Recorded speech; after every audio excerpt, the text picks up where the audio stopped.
everybody, I'm Bridgette Raitz, the owner of Whispering Stones and Solstice, and I'm here for a crystal conversation today with Daniela Simina. Hello everyone. And we're talking about how to safeguard energetically your environment. House, yes, and your workspace. Very important subject, especially with the holidays approaching. Got a lot more people around and about. How do you keep your own sacred space sacred? So, what do you think? Well, I have one idea, and that would be using black salt, which, as we will explain, it is a combination of plant material, salt, as the name implies, runes or other symbols and blessings in order to create this natural material intended to grant energetic integrity, if you will, to your environment, whether working environment or at home. I think that's super important. So many of us are empaths, and so many of us are picking up all kinds of different energetic impulses everywhere. It's really nice to think that when you get home or you're in your work environment trying to be your most productive, that you're not only grounded, you're protected from maybe energies that wouldn't be as helpful to you, right? Yes, absolutely. And considering that this is holiday season that we're just entering, and we're going to receive people in our homes, and it is impossible for people to walk away from their problems. Therefore, our guests will show up at our door and then come in our houses with their energetic baggage attached to them.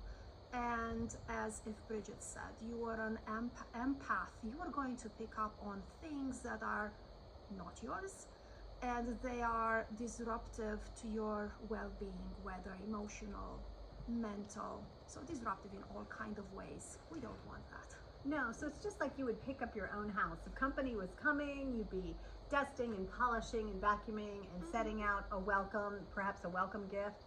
It's the same idea, but energetically, you're just trying to keep your own space with your own energy, right? And clean up your own energy. Absolutely. So what we are offering here now is this black salt that not only prevents the energetic contamination from whatever people may bring into your house, but also dispel your own. It is realistically impossible to stay always in a very positive space, mental, emotional, positive space, whether at work or at home. So that reset, that lessening our own emotional tensions can only be beneficial, and this is what black salt is helpful with. So it's kind of like another form of smudging, right? Yes. When we come in with sage and we cleanse ourselves, but maybe it's a way of putting down more of a semi-permanent barrier, right? Yes.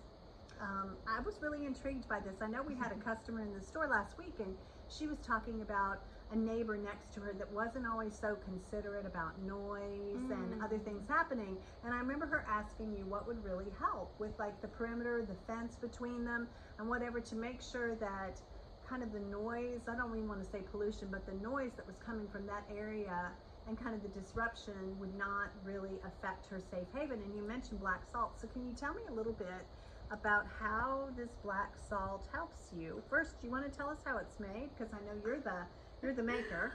I am the maker of black salt. So in terms of the ingredients, first of all, everything in here, it is natural. It is respectfully collected, harvested. And the black salt itself, it is made from my animistic view of the world. Therefore, every single plant and the salt itself are treated as forms of consciousness and invited to participate, to bestow, to lend their gifts to this final product, as opposed to commanding, to imposing my will onto theirs. So first of all, it is about gathering the plant material. As I said, I am animistic. I have an animistic view of the world. Therefore, it involves entering in dialogue with the plant spirits that I'm going to actually invite to lend their gifts to my salt, I will collect them and dry them out, and then when the time comes, I'm going to burn them. Here, the plants that are used in this batch particularly are mugwort, St. John's wort, vervain, dragon blood, juniper, sage.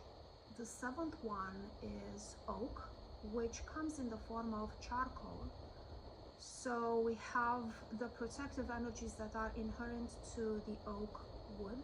If you're going to look into lore and folklore, you'll find a lot of associations of oak trees with safety and safeguarding, but also with prosperity and abundance. So that comes in form of charcoal, and of course there is the salt itself. And again, if you are going to look into lore and folklore of different cultures, you are going to find salt associated with status quo.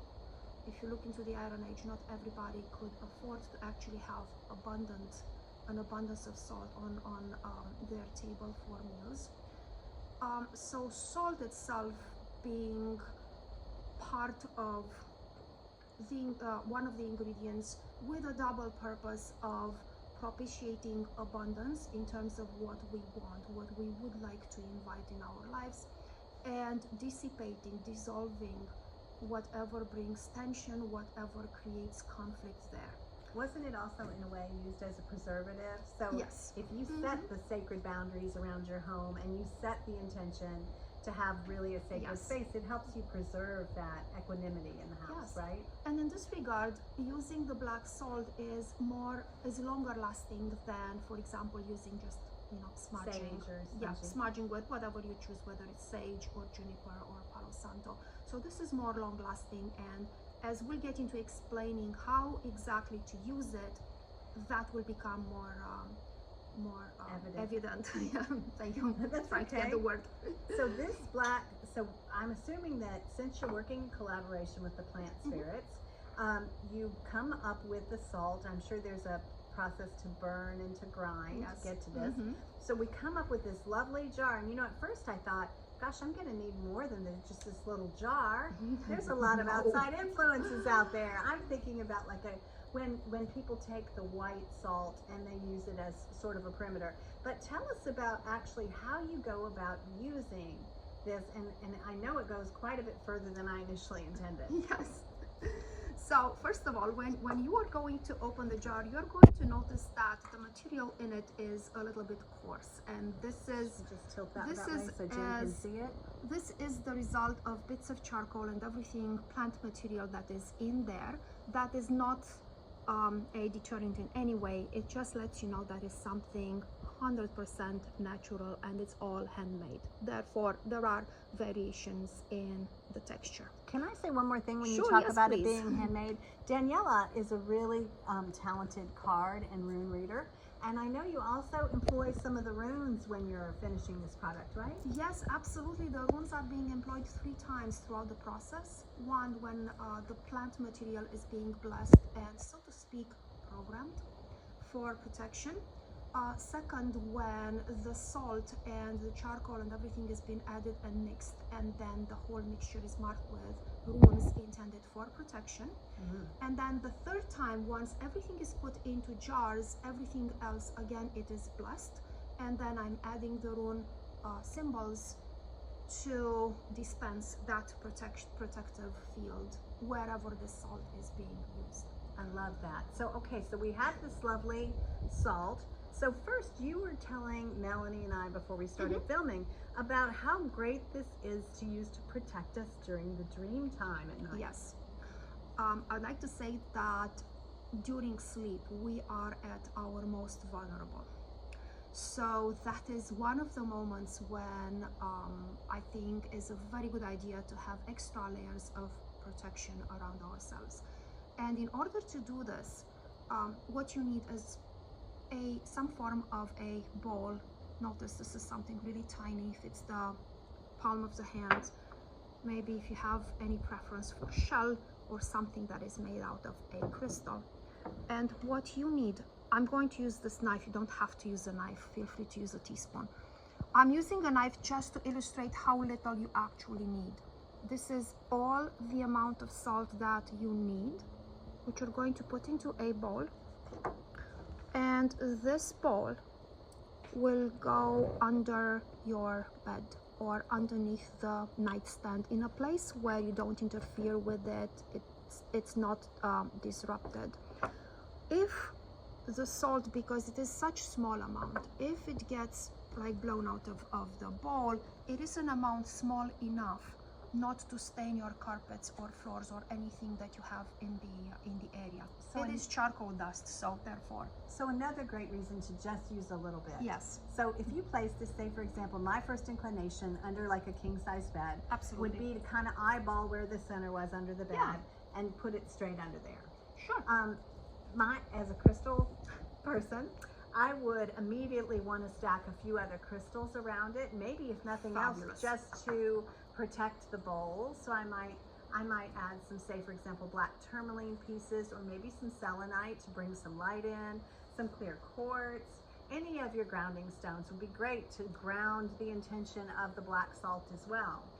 Speaking of intention, Bridgette, you pinpointed something very important. The moment you put the salt in the bowl and then you place it underneath the bed, be clear in your intention. Wherever our intention, our thought goes, that's where our energy goes. So it is very important to be specific to what avail, to what purpose are you creating this and putting it underneath your bed. As far as crystal goes, absolutely you can have like a whole grid, and you can change the stones depending on the seasons, maybe you're seeking guidance during dreams. So adjusting the stones around the bowls might be really helpful. It's right? very helpful. So another way to crystal grid. Yes, with salt at its very center.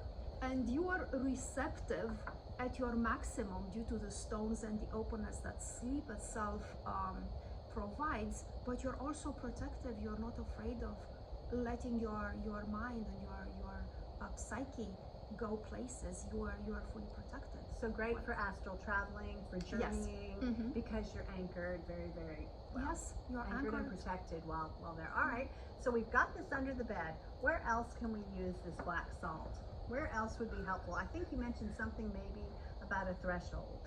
Oh, short answer, where else can you use it? Everywhere. So we're talking about guests and people arriving at our house during the holiday. Same amount minus the bowl. You can sprinkle it beneath your doormat. So everybody who comes into your house and walks over that doormat will, in a sense, automatically be cleansed and have that layer of negativity maybe taken away from their energetic field, so it does not come into your habitation. I like that. Intention is critical. When you're putting the salt underneath your doormat, you have to be specific why you do what you do. You can actually make a barrier with salt. That's going to take a little bit more than this, but you can sprinkle it on the outside of your house, like where the doors are, at the corners, at the foundation. At the foundation, you can go around and sprinkle all around the foundation.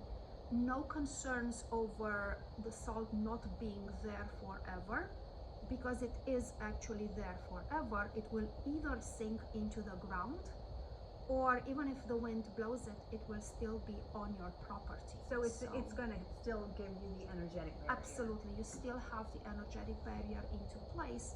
And Bridgette can tell us more on how to combine this kind of protective barriers with crystals. Well, I know for a room, for example, we've been talking about that. We have these gorgeous black tourmaline stones. That's just one example of how you can grid a room or a house. You could put those in the farthest four corners of your house. You could put it, if you're just focusing on a room, you could put it on the farthest four corners of the room.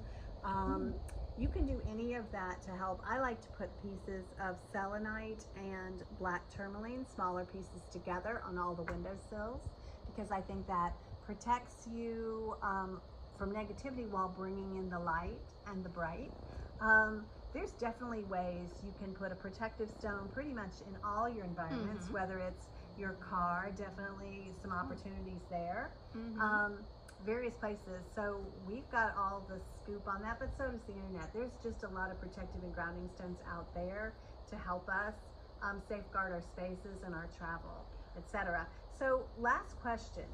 Can you basically just set the jar somewhere and it'll work? Like, let's say I'm at work, but I don't want to say to people, I don't want people asking me what's in that bowl, and or worse yet, using it to stub out something after I've gotten your black salt. So can I just set this little jar on my desk and will it work through the glass?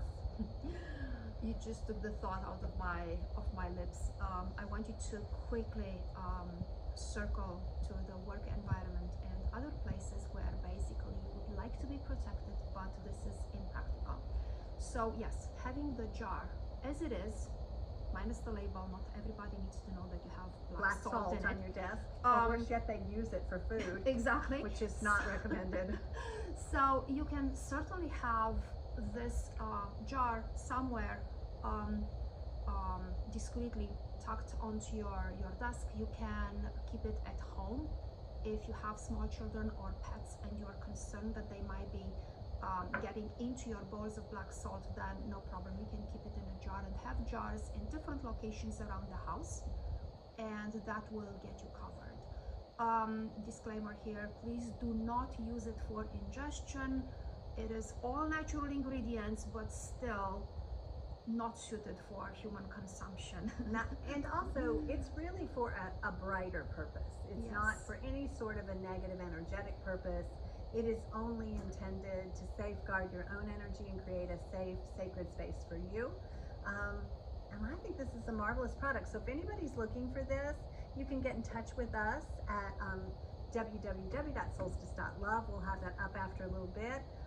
There's $16 per jar, and I suspect, given what you've told me, this is going to last me quite a while. Oh yes, so it's a marvelous thing. So I'm really appreciated you coming by today to talk to me about this. I'm so excited because I do have people come in and ask me about this all the time. So if you're looking for a little extra protection and grounding during the holidays, by all means, snag yourself one of those. And also, Daniela has written a couple of books. One is Where Fairies Meet, which is very, very cool. And the second one is kind of her autobiography. It's about a fairy path. Both of those are marvelous. You can get them through us or you can get them through Amazon. So I'm really proud of her and so excited to work with her. Thank you so much. And hopefully we'll have her back to be talking to us later about healing grids. So thank you so much for coming to our crystal conversation today. Any comments or questions, drop them for us. I'm happy to get back to you. But in the meantime, everybody have a wonderful week. Have a wonderful week.